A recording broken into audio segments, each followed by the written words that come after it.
Director of the Swami Vivekananda Cultural Center and the Consul General of India in Durban, Dr. Chaitanya Prakash Yogi, Mr. Edmund Mhlongo, Mr. Toki Mohoto, Mr. Sipiwe Mchunu, Mr. Piyush Khandelwal, distinguished guests, online viewers, namaskar and welcome to the 5th episode of Uhambo Lwami, My Journey. Today in our midst, we have a very important member of the community, and that's Mr. Edmund Mhlongo, who is the founder and artistic director of KCAP.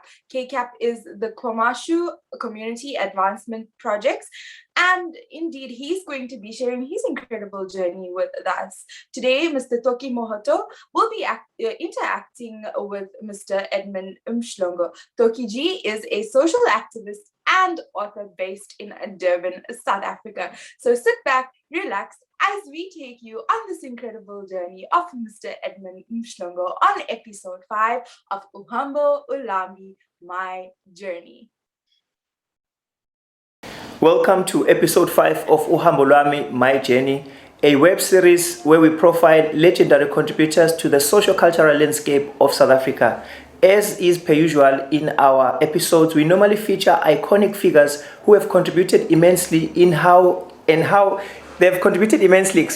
shaping our arts, culture and heritage sector. Seated next to me is one legendary gentleman who's made an immense contribution in the lives of young kids in both Kwamashu and many other areas around KZN and even around the world. I'm going to be introducing Mr. Edmund Mhlongo, the founder and creative director of KCAP, which is Kwamashu Community Advancement Projects.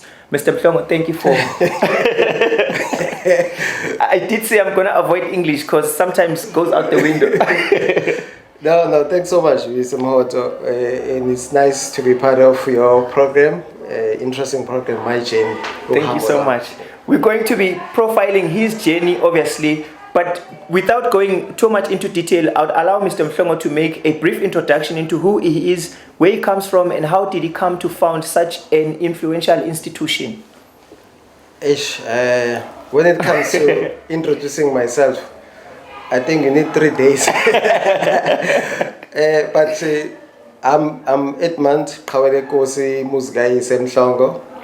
I was born and bred at a place called Melmoth, but it's in Mtonjaneni, in a place called Nkwenkwe. Then that's where I did my primary school at St. Paul's Mission. So I'm a product of a English mission school. Then after that, then I went to Freiheit and did my first year secondary, which was Form 1. That time, I think it's grade, what? Grade 8 now. Yes. Then, and then we used to call it Form 1, standards 6. Until Form 4? Yeah. Then I was at a high school called Isolomuzi High School, which is at the Mohoto Township. Thereafter, I went to, my father bought a house here in Kwamashu. My father was a hostel resident for most of the years at the Dalton Hostel. Yes. So when we were coming to visit our father, we were coming to hostel at Dalton. So which meant it was only me as a maid who could visit my father. Yes. Because during those times, the females were not allowed, and even my mother was not allowed, you know. So then in 1980, my father bought a house here in Kwamashu, and then I came here in 1981, and then we proceeded to, I did my Form 2 or my Standard 8. It's a new school that was opened during the time in 1983, called Ngabara Zulu High School. That time it didn't have Standard 9 and 10, which means grade 11 and 12. Yes. And then we opened the school 1 year. After that, we moved to Dr. J.L. Dube, which was a high school. Then I completed my Standard 9 and 10, my grade 11 and 12 at Dr. J.L. Dube, which was a very interesting thing for me because I had already by then started reading about Dr. J.L. Dube and his great works that he did for the African communities towards development at Enanda, and him opening the Ohlange High School. And I was very keen in even in understanding why he even called his school Ohlange, what did he mean when he say a person, a name of the person is a person himself or herself. So all those things interested me. So as I grew up, then after that I went to Durban Westville University, which was called the University of Durban Westville in '86. My first year I did it there. Did my BA degree, specializing in sociology and history. And then I did my sociology honors because I was always a bright student. So Yes, I was getting number one, number two. That was me. Then at the university, by the way, when we're doing standard 10 or grade 12, we did it under very harsh conditions because during those times, During apartheid. it was, you know, 85 was the year whereby Andrew Zondo was hanged. And 2 years before that, there was the UDF was formed in 1983, and it transformed the whole society. There was a lot of radicalization in the country. Everyone was saying freedom now. Yes. No, freedom now. They took the slogans of Chief Albert Ituli, the first Nobel Peace Prize winner in Africa. And they were always saying our freedom now. And then we took that as the youth of the 80s. So we didn't care about any other thing. There was even a slogan that was not liked so much, but it radicalized us as youth, which was saying, freedom now, education later. There was a dangerous one, but we didn't care. Hence, the schools were closed. And when we were doing our grade 12 during that time, we stopped the school in March that year. And March, April, May, June, July, August, we realized, you know what, we need education. We have to finish matric. And then we came across, our youth leaders during that time said, okay, we are going to allow those who are doing grade 12 to complete their exams because it's external. For others, next year, pass one, pass all. So all who are standard 7, 8, 9, they will move to the next class. But for us, because it was an external exam, we needed to. So we started to come back in August to prepare the exams for grade 12. We were 400 at Dr. Jail Dube who were doing grade 12 in different classes. There was science, there was economics, and there was the general, the so-called general. And the total people who passed matric out of those 400 were 20 people. Wow. And out of those 20 people, only 2 got exemptions. And I was one of those 2 who got an exemption to go to university. Yes. And we studied ourselves, we pride ourselves that we were studying. The Dr. Cheltuwe at night, they will open, some teachers will come and assist us, and then we like teaching ourselves, reading the books ourselves, using the old matric papers. And we managed to did it through hooks and then we passed. Then that led me to University of Durban Westville, UDW, and then I did my first year, second year, third year, 86, 87, 89, 88, 89. So my 4 years was the honors year. Yes. And then I was given a scholarship, United Nations, because I was an activist at the forefront. I used to be a very good poet. In every rallies, in every ANC or UDF during the time, rallies were there. Anyway, there were funerals after funeral every weekend. So you know that the poem that you're doing here will be reciting at the funeral. Because people were killed left and right every weekend. There were funerals all over the townships. Kwamashu, it was worse. Yeah, I remember. So now I became one of the leaders at the university, John Sansko, when it was called Azasco before that. Then it was turned into Sasco because Azasim and Azaso was associated with the Azanian People's Organization, and us were charterists because we're the Freedom Charter. So we're not busy the Black consciousness. So then the name changed into Sansco, from Azasco, Azansko to Sansco, and now it's called Sasco. So that was us, and we're strong activists. Most of our comrades are now in high places. Some are ambassadors, some are in government departments. Then I was given a UN and a World University Scholarship, which took me to Sussex. That was 2001. I left the country just after Before Mandela was transitioning. just after Mandela was released. So when we were all excited, now we're going to be moving into new South Africa that we all dreamed of. Yes. Then I got a scholarship, and then I said I'm not going to deny myself that opportunity. Then I went overseas, 91, 92, 93, 3 years. I was in Sussex University in England, UK. I did a master's in development economics. And I came across economics and statistics for the first time. But because I was a reader, though, then I managed. So basically, that's me. Wow. I'm the firstborn at home. I've got my 2 sisters. My other sister is late. He passed away during the height of HIV positive. So he contracted it, and then she passed away.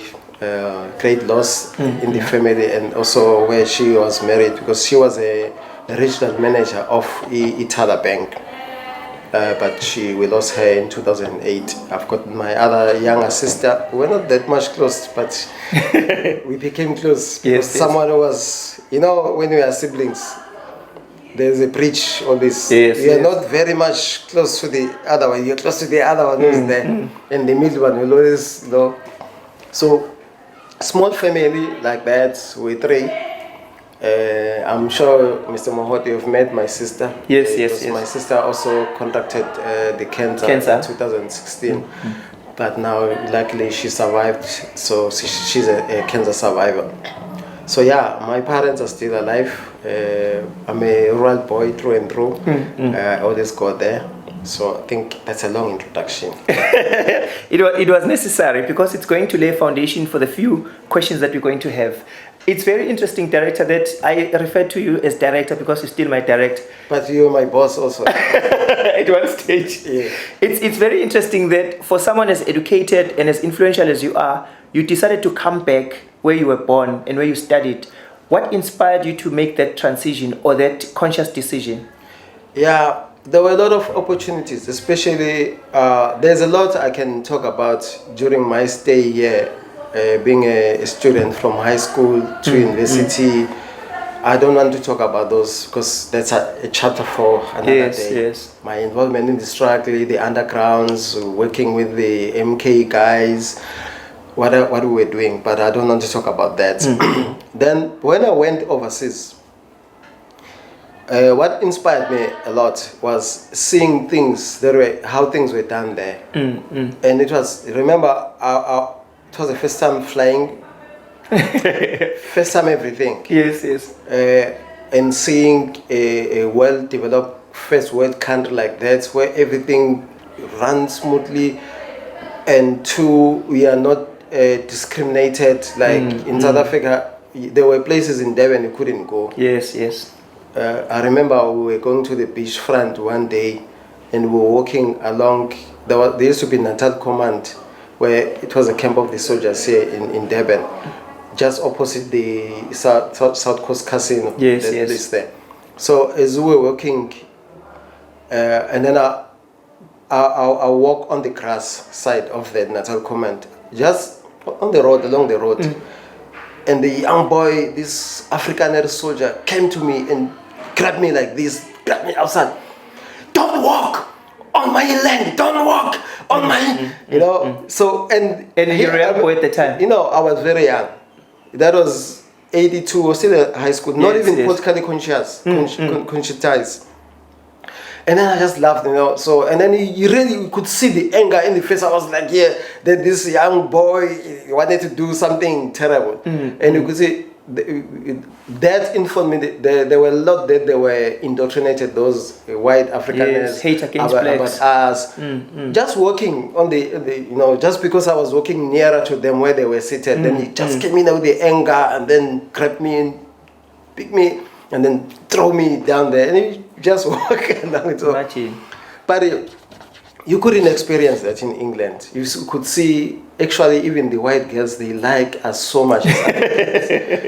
So don't ask me what I did manage to have I'll leave the question for later. But it was a nice experience, being loved by the other Yes, people across yes. the racial lines. What I saw there inspired me a lot. Then I had this vision that, wow, the youth there is so focused. If you want to do arts, there are community art centers. And by the way, community art centers in UK, in London, most of them, they are specialized community art centers. For example, if it's multimedia, it's multimedia. If it's theater, it's performing arts, it's performing arts. If it's graphic design, it's graphic visual arts. If it's print media, it's print media. So you know which community art center you want to go. Yes, and yes. most of them have the accredited programs. And because they've got the O levels and A levels, the youth there, when they, from primary school, they The know. Cambridge system. Yeah, they know whether I want to go to university or I want to do practical. Then by the time you do your primary school, your high school, you know which direction you're going. By the time you finish your grade 12, if you didn't want to go to university, don't even go there. Yeah. You either go to community art centers or to the colleges or the academies. Then from there, world of Straight to work. work. But you go there, you're well prepared. So those things, they inspired me a lot. And then I said, well, our youth in South Africa have got a lot of energy. But I had that worry that says, during the 80s, we the youth of the 80s, we were involved in political struggle. We wanted our freedom. We could take a stone and then throw there. We knew what we wanted.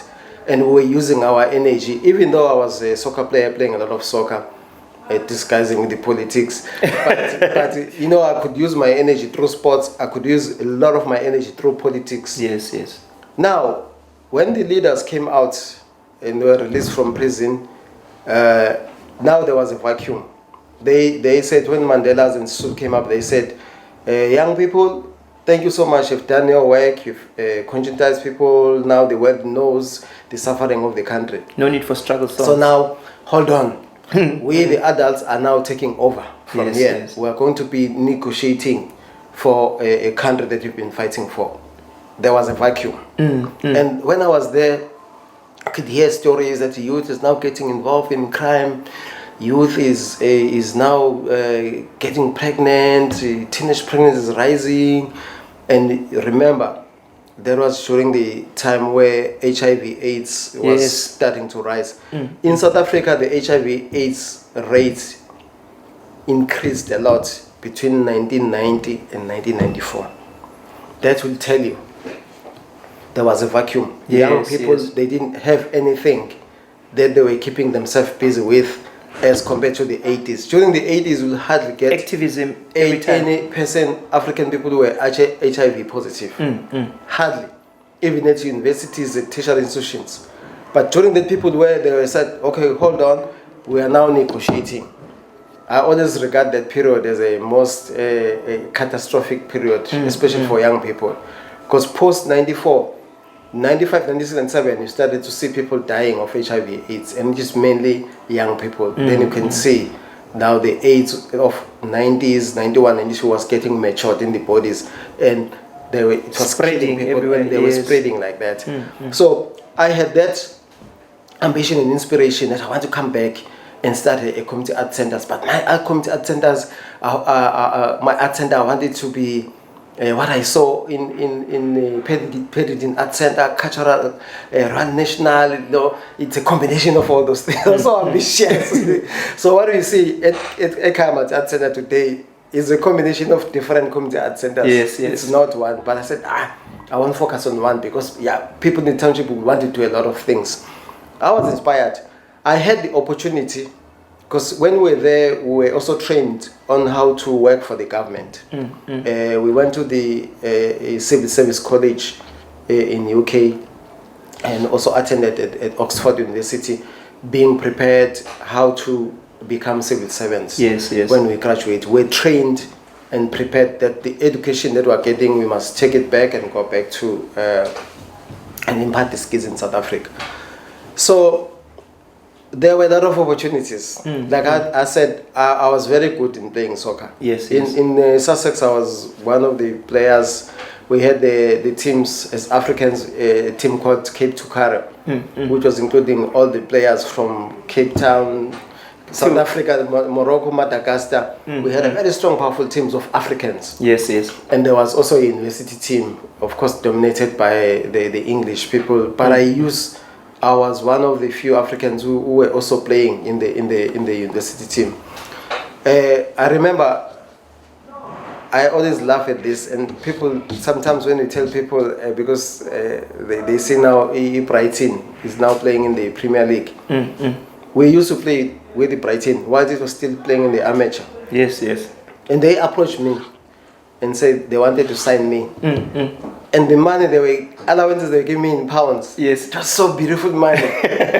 But now I went to my professor, Dr. Oraf Kaplinski, who was a South African, also was based there in UK, one of the Institute of Development Studies, who was lecturing, and also my father figure for me in that side. Yes, He made me to feel at home.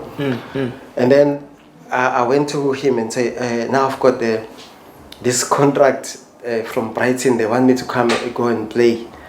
And he said, no, you're not. And I said, but I want to. He said, you'll be violating. And the money is good. I said, but if you go there, we are no longer going to continue your studies because now you are violating your scholarship. In terms of your scholarship, yes. Yeah, so you are not supposed to get any. The conditions of you being here in UK is being a student, not to. No, he opened my eyes because I was so naive and I wanted to, I love soccer. Yes. Then I let that opportunity pass. And they used to come to university and looking for me, and I used to hide because I was not honest enough to say, no, actually, I can't take that. Yes, yes. So when I saw Brighton now is being promoted to EPL, English Premier League, I said, I should be playing there. But, and besides that, there were offers from UK Research Institute. They wanted me to go there, do a doctorate and also be employed. There were a lot of opportunities. Yes, yes. If I didn't have that hunger of coming back and do something in my own community, I could have stayed in UK. Today, maybe I was going to be one of the UK citizens. Yes, yes. So, but I had that ambition that South Africa needs us. So we need to go back. Whatever skills that we had, and we promised when we were writing the motivation that we want to gain skills and come back and contribute.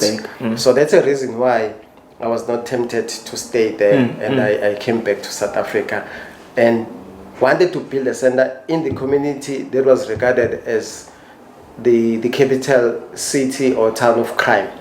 And I said, that's where the center needs to be built to transform and give proper skills, widen career opportunities of our youth. So that's a reason why I came back. You decided to come back. Yeah. How do you interpret and understand satisfaction and success as an artist and as a creative? Hey, that's big words of English.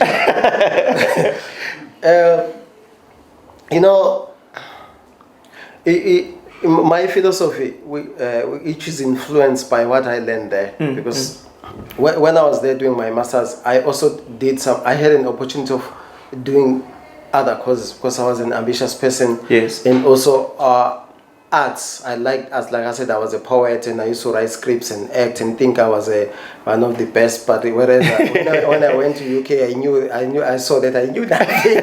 What I was doing was not even sketch or amateur. I don't know to call it. So then I attended the directing course there, a part-time, the script writing course there, part-time for a year each. And then I learned, I was taught and exposed that with talent, especially in the creative and cultural industries alone, you are nothing. You might be lucky if you succeed with talent alone, but it needs the skills. It needs to be complemented by the skills. And once you have that, then you've got craft.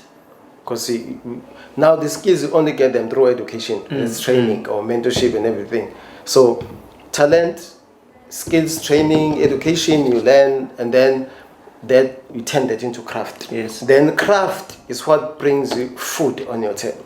Because when you are employed and hired as a creative, they are buying your craft. Yes. What you have. There comes your satisfaction. Because it depends how far have you gone with your craft? If you become so good like John Carney, then your level of satisfaction will be even higher. You know, if you like Will Smith, internationally is even better. Then that's for me. That's how I describe it. But I also realize that you can't venture into art or creative space if you are not passionate. Yes. Because it's a hard journey. If you're not passionate enough, you'll collapse in the process. Maybe collapse when you're about to enter the gate. Yes. But some people say, oh, it's too much. And also because of pressures. Because in our societies, you know, the parents, they will never believe it. Art. It's now that they sing that, it's work. But before, during our time, so, and many of the people who were even talented, they went outside of the arts. Some became nurses, teachers, and they did the jobs that they are not satisfied with. When I was doing industrial sociology, I was told that never ever go to an employment where you are not satisfied with, because each time you go to work, you will feel, why am I going there? You are not inspired and encouraged. Yes. And job satisfaction is regarded under industrial psychology as number one thing, that you must be satisfied with the job that you are doing. Then everything, then you become creative, become innovative, and then you contribute. But if you're not, you always see people who are at home affairs, who the calling is not for them to be at home affairs, who are nurses, the calling is not there to be the nurses. You'll find a lot of empty computers, a lot of queues, people wanted to go there, and a lot of empty computers with no one, because people are outside there, they're doing the job that they're not satisfied with, but because they want money. Yes. So that's the thing. Unfortunately, from the creative arts industries, it's a long journey.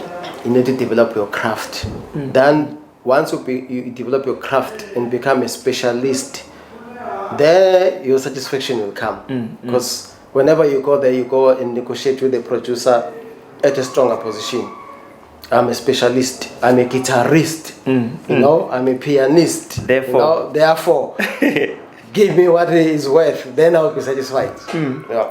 But I'm satisfied generally about the people that I've trained. Yes. At home, I sleep peacefully because I know I've created opportunities and employment for many young people. Many in their homes, they were nothing. But today, most of them are breadwinners. Yes. So now I feel like I deserve being called a creative person and being nearer to God as a creator. You know? Yeah. As a noted producer, scriptwriter, and a well-respected, well-regarded creative, how much power or influence do you feel that the genres that you focus on within the creative arts ambit has in shaping society? Yeah, you know, there's this thing that said, in a society where arts is dead, that society is also dead.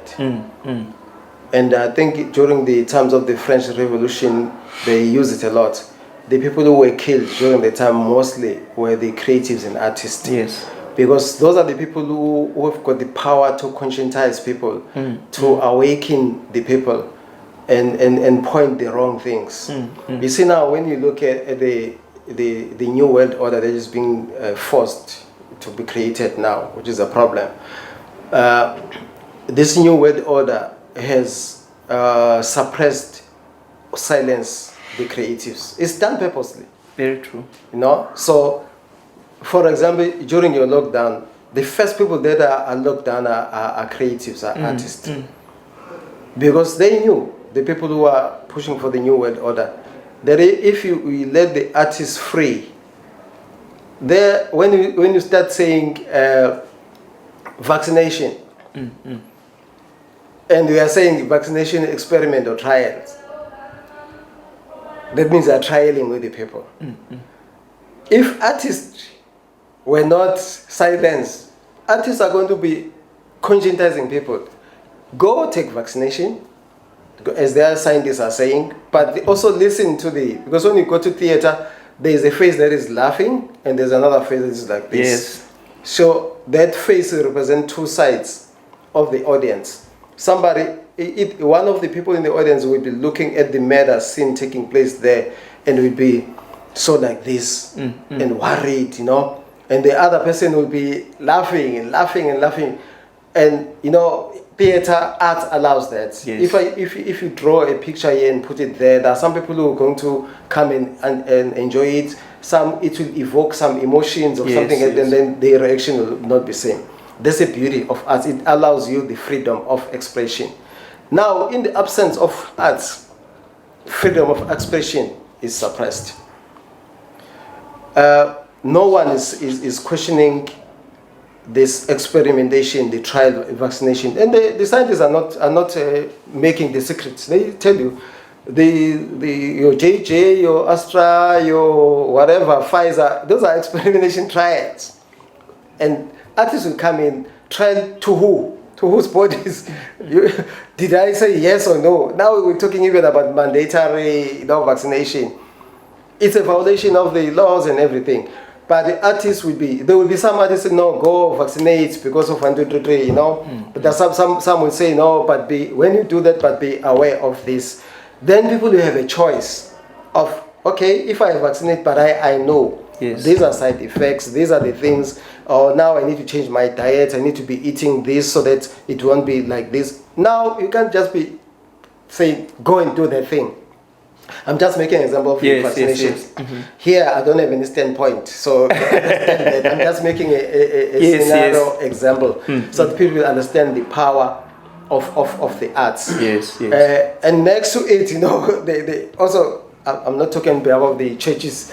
Those are the other people who were suppressed, closed. No comments about that. But my other people that I love most, that were suppressed, were the traditional healers. Yes. You know, the people who were there, because this is nature. The flu is nature. Everything. And now you need those. Actually, those people who are supposed to have been elevated will have a lot of solutions. True. Don't want to talk about that. It's a topic for another day. But yeah, back to your question, I think I'm answering it by saying art is crucial in every society. Yes. To conscientize people, to make people understand who they are. A tree without its roots is a dead tree. Now, we in the modern society we in the new world, our roots are being removed. And how do you expect us to live longer if our roots are now being removed? Remember, a tree without roots is a dead tree. True. So if you cut the roots of us, our roots is our culture, our roots is our origination. Now if you remove us from what makes us who we are, that means we are now becoming disposable. We're now becoming somebody's, you know, parcel. Yeah. They can do whatever they want. Oh, go there and queue. In 2040, they'll be saying, no, there are now swimming pools that are made. Everyone must go to the swimming pool because we are now going to be another disease by the time. And because we are disposable, go there. No longer eat there. We're coming from the period where eating organic food was regarded as barbaric. Yes. When you eat madumbe, that thing, what is mfino in English?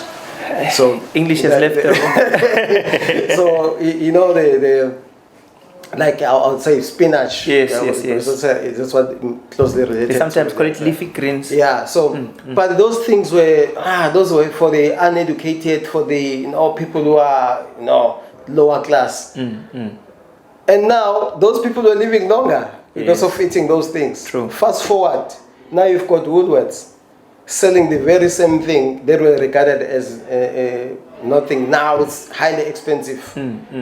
You know, and that's organic food. Imagine if you were eating organic food.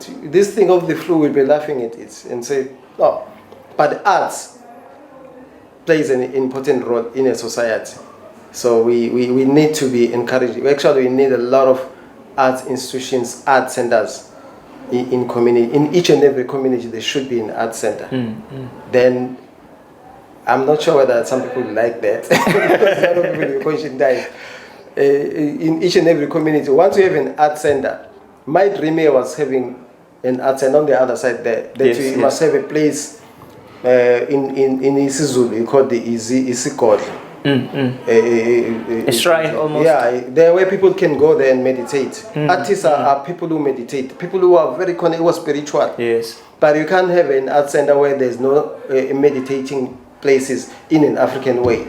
So that's what this art center still lacks at the moment. Because a lot of people, souls come here, Yes. and they become purified.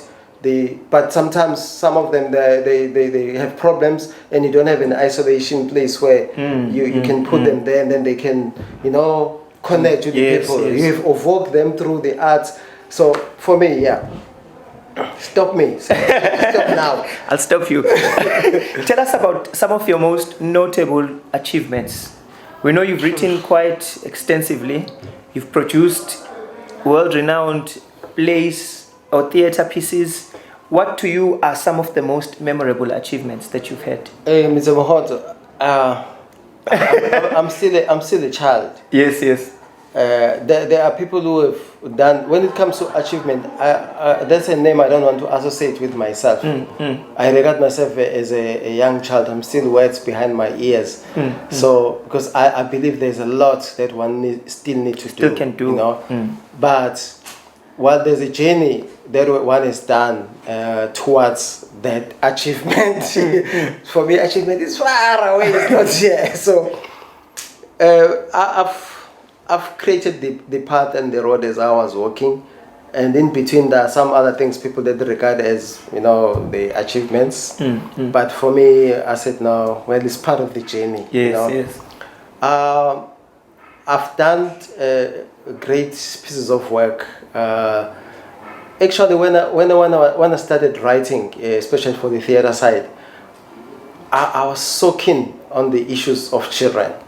I love children, and most of my first productions were talking about the kids. Alive Kids was the first production. We went to Grandson, we won the first Standing Ovation. Standing Ovation Award. You see me in achievements. I didn't even know what was that. We left it there.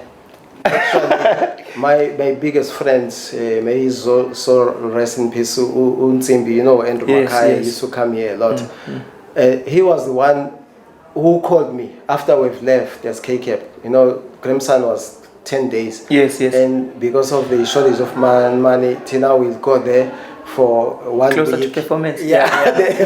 And then 1 week, and then we go. Once we've done that, 5 days we're back. And on our way back, he was calling me, hey, I saw you. There used to be a paper, I'm not sure it's still there, which is called Echo. And that was echoing everything that was happening. And the awards or the standing ovation will be in that Echo, so in the newspaper. And we were nominated and we were there. And he didn't even say that. And he saw that, he called me, hey guys, during the closing date, you need to come and collect your certificate. No, that's the certificate. Standing ovation. No, we didn't come there for it.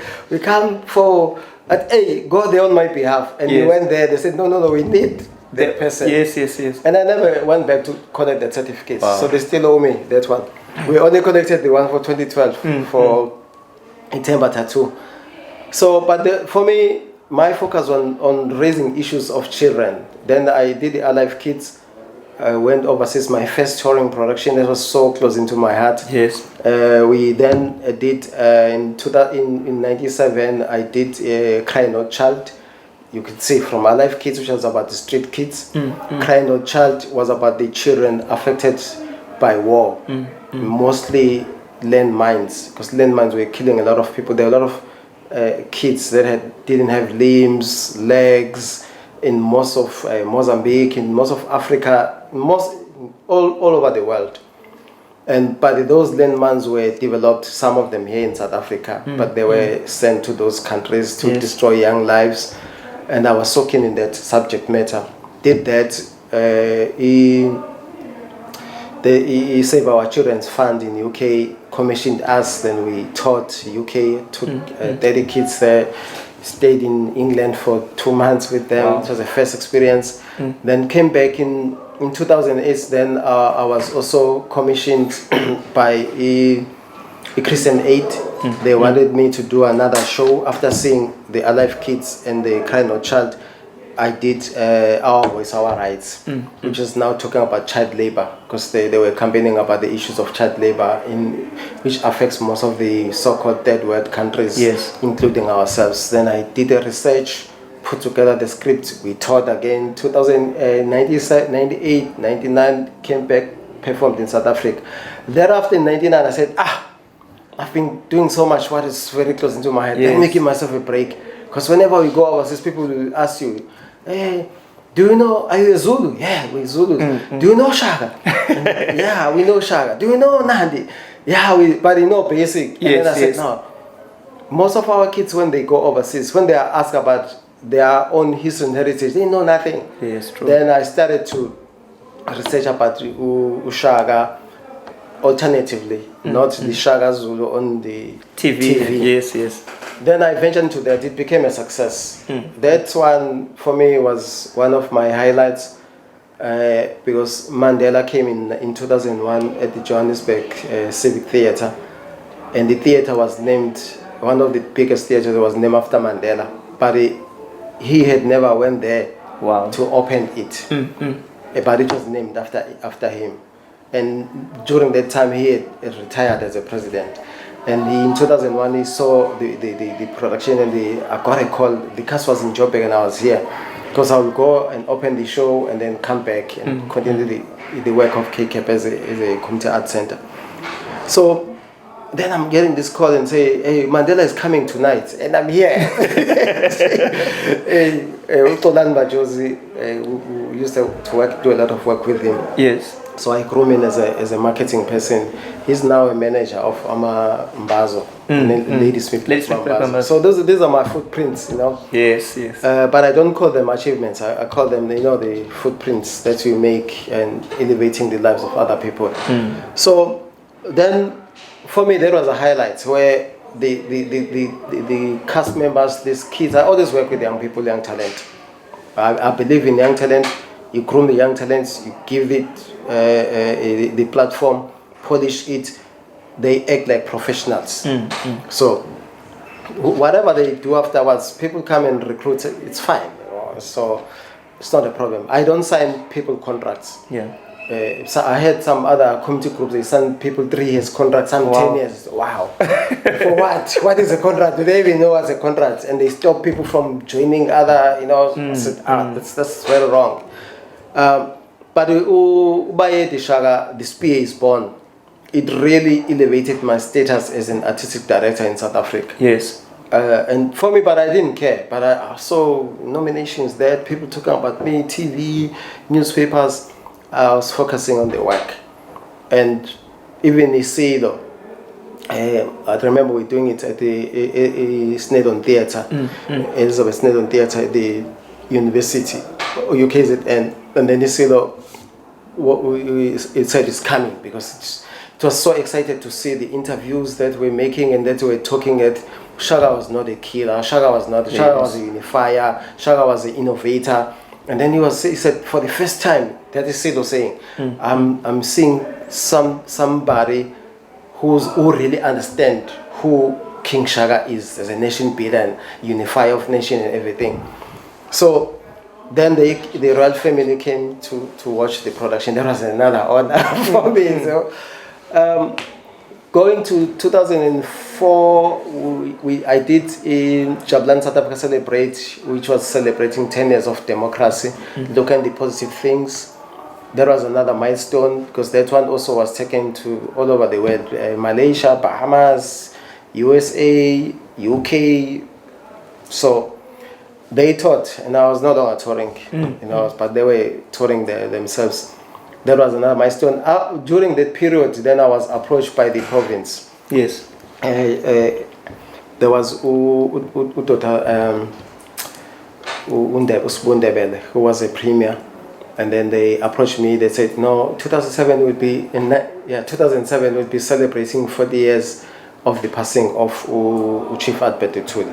And then they wanted me to do a production. Then I started researching 2 years. That was 2005. But before that, in 2006, I was approached by the late Henry Pele.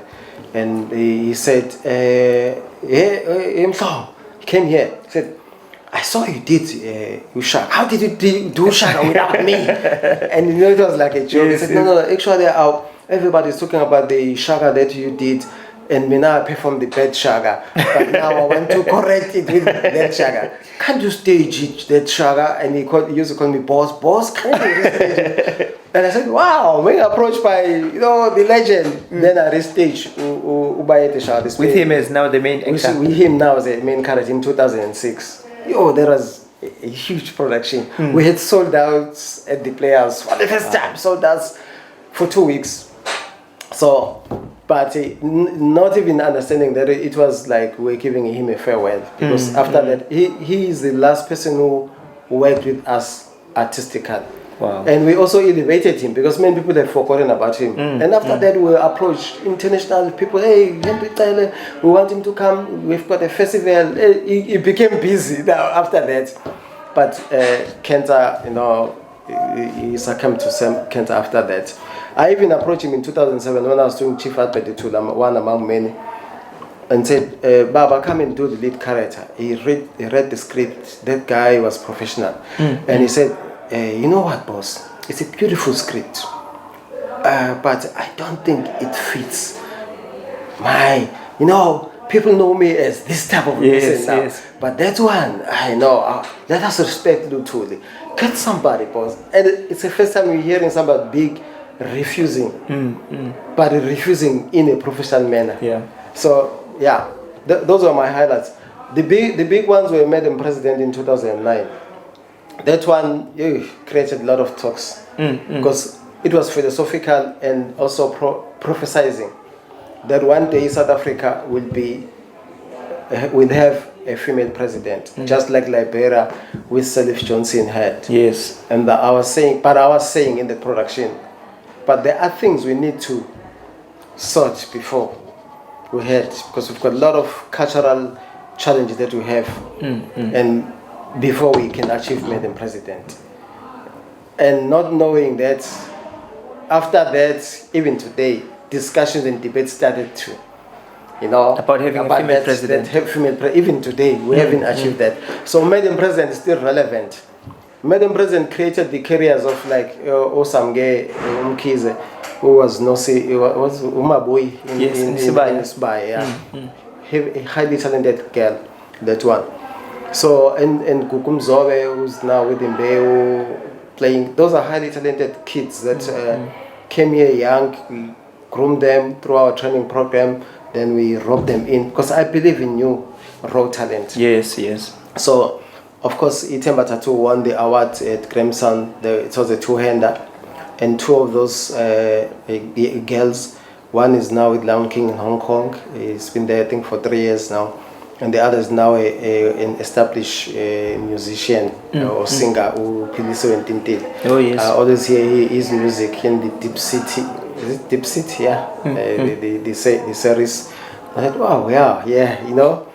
So 2013, 14, I did Amambazo the musical. Another highlight. Yes. I was working with Professor Shabalala. He came here, approached me, said, I've been wanting to see a production that will tell the story of Amambazo. I've asked many top directors, but they've never came back positive to me. Can you do? I've been told that you young men, can you do magic? I said, no, I don't do magic. You know, and then we agreed. Then I researched, put together the script. He was my main research.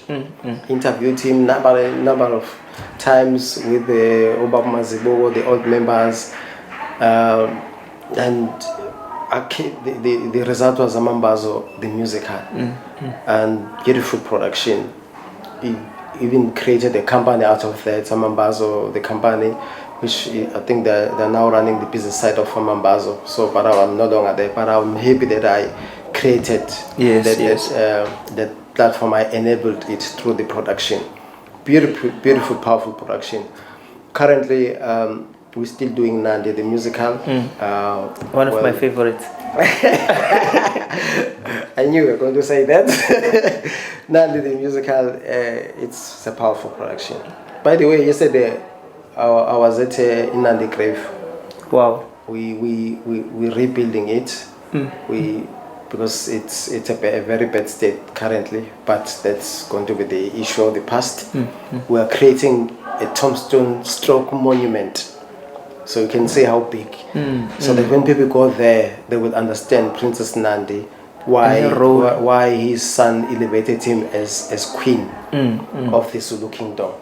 So that one is still happening, still currently running. But there are other ones that I'm cooking behind the scenes. The gospel journey, which look at the issue of slavery and the history of the roots of the gospel music from our Amahubo, traditional singing and all those things. So cooking that one. But also since the passing of mina ngibiza ke ngo Aunty omkhulu Mhlongo. Yes. I've developed a script, and one day I want to do it. There's a tribute and an honor to her. She passed away through the cancer, and I want to use it to conscientize the artist about the wellness, the importance of wellness, because she spoke about that and how she let it late because she was not aware that it was. And of course, because my sister also got that, so I've got that. But I want to, because Mhlongo was something else. When it comes to, we don't have an artist that sings like Mhlongo today.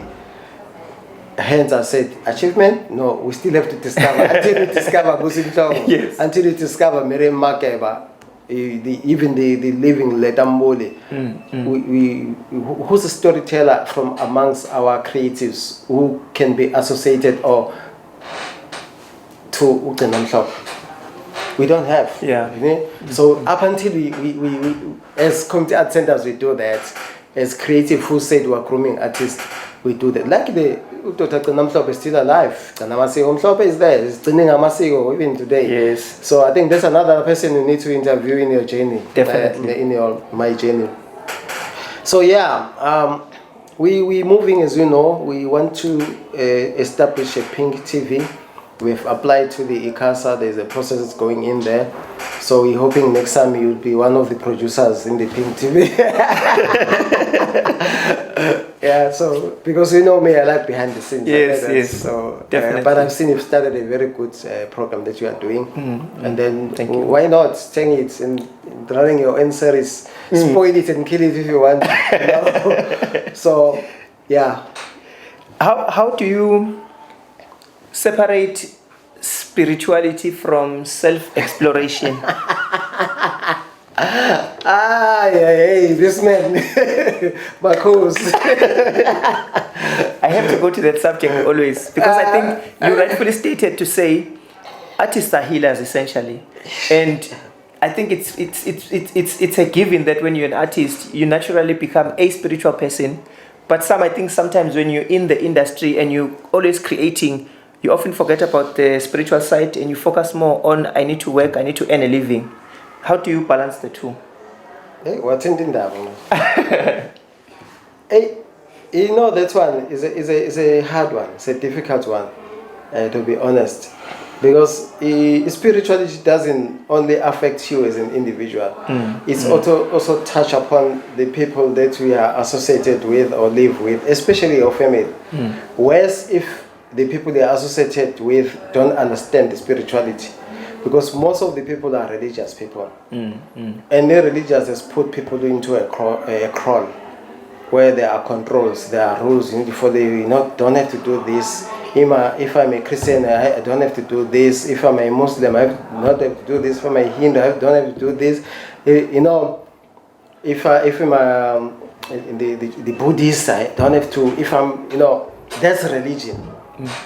So, religion, belief, faith, all those are controlled. But spirituality is outside of that. It's supreme. Because spirit is inside you. Yes. God is inside you. And I think people who read you know, the holy books and the Qurans and all the other books, what is it for this one, the Torah, yes. for the Jewish Orthodox, they're supposed to be spiritual people, because in those books it says God created a man, meaning a human being, in his image, you know, and then he chose one of the sacred part of the body as a house of that spirit, Yes. which is the heart, because the heart is a house of the spirit. You know, even when you are about to tell lies, but your heart would start telling you inside there, Yes. inside there you can continue telling lies, but the true spirit inside you will already said, no, you are not supposed to do that thing, because it's a spirit, it's a pure place. It's a heart of I call it the house of the soul, the heart. Now, artist, like you remember, I highlighted this at the beginning and saying there is a creator. So now the people who are next to the creator are creative beings, and the most people who are regarded as creative beings are artists. Yes. So which means there is a creator, then there are artists, and then the rest of them. Now it becomes a problem when you have people who say they are artists, creative, but they're not spiritual. They don't even deserve to be nearer to the supreme spirit that is there, because their eyes have not opened. They are alive, but they are dead, and that becomes a problem. Artists are supposed to be spiritual people, supposed to be healers. Because when I go on stage and recite a monologue, that monologue heals somebody who's sitting down there. That's why you see people crying, because they connect. It touches them. It touches the spirit, not the body. But if that person just say the lines for the sake of saying the lines, doesn't connect with any other person, you know. So then, therefore, you don't heal. You know, I can say something to people as a creative being, and that person said, you know, you've given me the answer, which to something that has been troubling me for many years. Yeah. But because we are a spiritual being, creative being, you just open your mouth, not aware that you are now healing. You know. So that's what I think. Unfortunately, in our tertiary institutions, academics, people still separate that because they don't understand it. Yeah. So there's a very important missing link. How many artists now you seeing, even the so-called celebrities, now and again they say, how many of those people that you see? Because in their journey of being actors, singers, poets, that thing grows up and they discover themselves. A person who's in artistic realm, that space there, is a pure person. I'm not supposed to hate you. Yes. Because there's a rule that I need to love you as my neighbor. Loving you as a neighbor start by loving myself, loving my family, valuing my parents. It doesn't say value your parents when they are dead. Yeah. You value your parents perpetually. And therefore you value your neighbor. My neighbor is you, a person, the stranger that I come across. Therefore I cannot kill. You know. So therefore I cannot abuse, I cannot rape, I cannot but to pinga about. So all those things, and those were Ubuntu philosophies. Ubuntu is a way of life. Ubuntu is associated with spirituality. When we say wothanda umakhelwane njengoba uyithanda wena, thina we say isisumahambi asingakanani singangenzo yenyoni, which means I don't discriminate. A stranger who comes, when you say, hey Mohoto, you don't even ask, who are you, where are you coming from? Hey, we don't have a house here, you just provide. Yes. That is, artists are supposed to be like that, are supposed to be the people who respect life. you can't be teaching or telling people about respecting life, but you yourself, you don't respect life. It becomes a shame when you see artists being involved in anti-social activities, they being arrested as rapists, being arrested, you can see, where is the spirituality part of it? Those people enter to the thing for money, not for understanding. It's a calling, being an artist. You are a healer. People will see you wearing this, and at the same time you are a writer. Yes. Through your books you write, you heal people. Through your programs, it's a calling. You are healing people. There's who are talking. Yes. A person who will be watching this will be healed. Definitely. And it's you who did the thing spiritually. We should be pure. So if you've done something wrong, you should not sleep. Yes. Without cleansing yourself. That spirituality, that God that is inside you. Because you are putting yourself in a prison. Yes. And I think we can almost spend the whole day here, because I think you've noticed Mr. Mhlongo is a walking library. I'll just ask just these two questions. The first one is, how would you motivate young artists? First thing, are you talented? Because now there are a lot of young people who see other people doing something, yes, either on TV or hear them on radio or on film, and say, even me, I can do that. Because now it has become a career. They're looking at it the career point of view. Yes. Are you talented? Everything in the arts starts with talent. Whether we are a visual artist, you draw, whether we are talent. Do you have talent? Without talent, let's not talk about the arts in you. So that's a starting point. Discover yourself discover your talent first within you, and then you go and seek who are the people who can elevate my talent, take it into another level so that it becomes a craft. That means now training. There are a lot of trainings that are available, but seek the right training that will take you into that path, career path that you want as an artist. Actually, the way the artist it's a spiritual word on its own. It's a sacred word. Those are specialists. Yes. Because there's that suffix at the end, that IST. You cannot be an IST without being a specialist. You specialize on something else. When you've played the guitar so much that you've advanced, you know everything about guitar. You can even touch any chord. Somebody from UK can send you something, you can play the thing. Now we are a guitarist. Yes. We are specialists on guitar. Nothing in guitar can confuse you. So if you can lead any song perfectly, you're a soloist, a specialist. Go to the medicine sectors, you find the gynecologist, because that somebody is now a specialist when it comes to the birth, the kids. He can tell you. You're 9 months, you go to the gynecologist. When you've got a problem with your eyes, who do you go to? Optometrist. You see, when you've got a problem with your tooth, then there's a dentist. All those people, they did their 4 years of medicine as doctors. But the 3 years, they specialize. So now I want to be a specialist in that particular field. There are some doctors who end up at 4 years and then they become GPs, They open their surgeries and everything, Some run the pharmacies, the pharmacies. But there's those who want to specialize, they spend another 3 years specializing and then they become IST. So now if you're an artist, you wake up in the morning and say, now I'm an artist. That's a sacred word.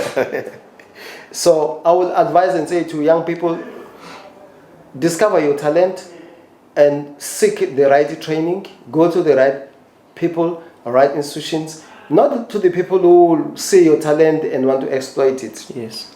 How beautiful is Mohoto. and then I'm a female producer here. I see Mohoto is my food. Potential painter. Yeah, so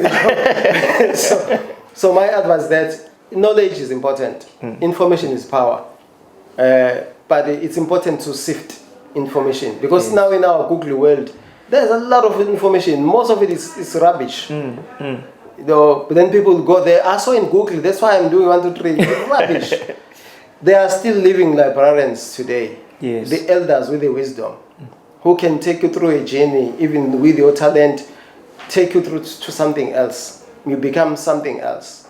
So I think, for me, I would advise young people, and I will always say, I like this thing of the COVID. It's said that it has killed thousands of our people, but I like its concept. Because if we don't wake up by what COVID did to us, we'll never wake up. I'm talking specifically as African people. Because it has taught us that everything that we thought is important for us to depend on, COVID just removed all of those things. Yes, true. Those who wanted to go to churches were closed. Those who wanted to go to the doctors were closed. And guess who were opened? The traditional healers were the only people left open that they can, you know. The scientists said we don't know what to do. Yeah. Doctors said we don't know. They closed surgeries. Everything was locked down. And now the question we should have been asking ourselves and still asking ourselves, is that thing that I've been believing it or holding so tightly to it really a right thing? That's a question we should be asking ourselves. When you have all the money in your pockets but you can't use it, it means nothing. Yeah. Lockdown, your money, we're all the same. Whether we are a multimillionaire or poor, we're all the same. True. If we don't wake up and learn something from that as African people, we'll never learn anything. So true. I think this was going to be your favorite one, and it's one that I chose to close with intentionally. How do you interpret the current artistic landscape in South Africa? Lot of work that need to be done. For example, we don't have an industry currently. We don't have what the word called the creative and cultural industries, CCI. Don't have that in the country. So now the question, if we don't have that, what are we doing? What are we doing? Where is it touching to? Yeah. If I'm being trained as a nurse, I know there's a health sector. It's an industry, no? So if I'm an economist, accountant, I know where do I belong, you know?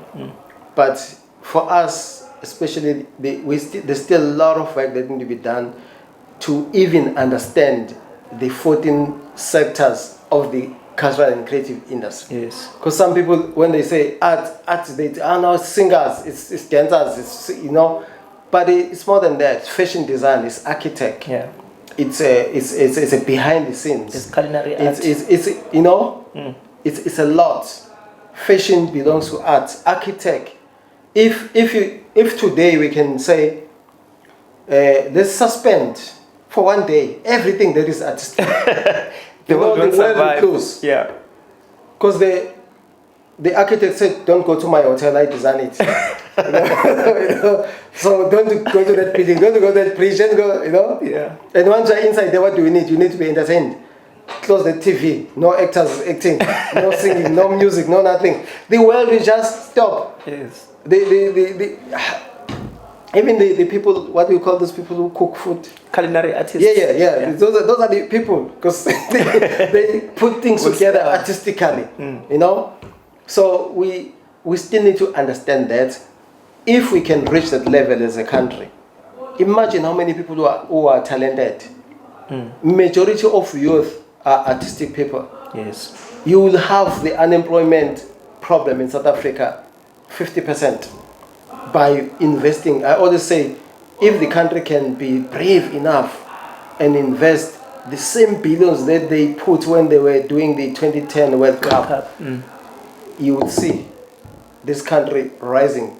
The cultural and creative industries will contribute maybe 40-50% of the to the GDP, and there will be no unemployed young people who are talented. Yeah. So the landscape at the present moment need to be developed, need conscious people who understand what they are doing. Where do they, with the departments of arts and culture, we need each other. Because there are some people who are there, even ministers, even maybe the HODs and DGs who are in a learning curve, who don't understand.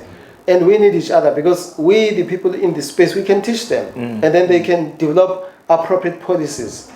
If we consult each other, the scope is there. But we need to talk to each other.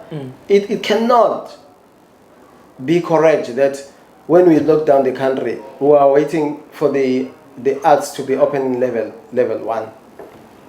So in all these levels, when I say full year, I will see artists in December. Because you know, for 2 months that's open, then we close again. Yes. You know? So it cannot be like that. But because we not hear that in terms of understanding the landscape of the industry itself, because the arts industry touches everything, every society, element of society. The Department of Health, now with this vaccination, the problems of the COVID, they need the art sector to pass the information to the people. But the artists would say, oh, you close us now, you want us to, you know, then there will be that resistance, then that division. So we still need to do a lot, Mr. Mohoto, when it comes to that.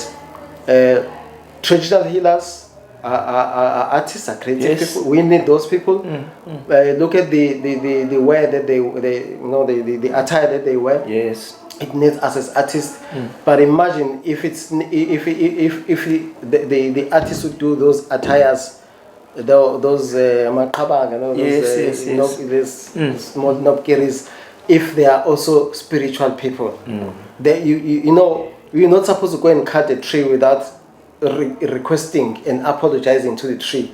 Say, now I'm requesting that branch because I want to do something that's going to be utilized spiritually, because the tree is also living. You know, it's breathing, but we just cut because we don't understand.